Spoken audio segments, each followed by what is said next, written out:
কুষ্টিয়ায় নিত্যপণ্যের বাজারের অস্থিরতা বেড়েই চলেছে। প্রতিনিয়তই বাজারে লাফিয়ে লাফিয়ে বাড়ছে সব ধরনের পণ্যের দাম। সপ্তাহ ব্যবধানে কুষ্টিয়ার বাজারগুলোতে চালের দাম প্রকারভেদে বেড়েছে 2 থেকে 10 টাকা পর্যন্ত, আর সব ধরনের সবজির দাম বেড়েছে 20 থেকে 100 টাকা। স্বস্তির খবর নেই মাছ মাংসের বাজারেও, ফলে নিম্ন মধ্য আয়ের মানুষেরা পড়েছে চরম বিপাকে। বাজার করে 3 বেলা খাওয়া এখন বড় চ্যালেঞ্জ হয়ে দাঁড়িয়েছে তাদের।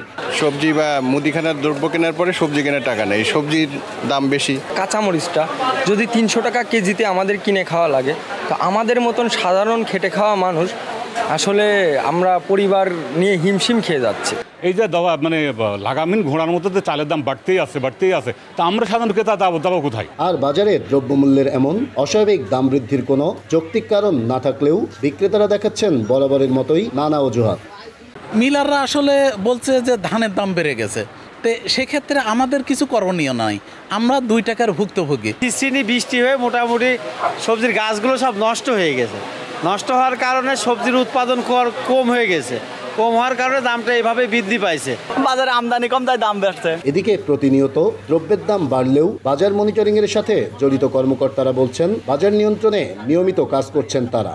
মোবাইল কোর্ট আমরা করছি, পাশাপাশি বিভিন্ন লিফলেট, তারপরে বাজারে বসে সভা সমিতি করা, বিভিন্ন মিটিং সেমিনারে বসে কিন্তু আমরা এগুলো আরও সচেতনতা বৃদ্ধির জন্য কিন্তু কাজ করে যাচ্ছি। দ্রব্যমূল্যের বাজারের এমন অস্থিরতার দ্রুত লাগাম টানা না গেলে চরম সংকটের মুখে পড়বে নিম্ন ও মধ্য আয়ের মানুষেরা। তাই বাজার নিয়ন্ত্রণে দ্রুত কার্যকরী পদক্ষেপ চাই সাধারণ মানুষ। নাহিদ হাসান তিতাস, দেশ টিভি, কুষ্টিয়া।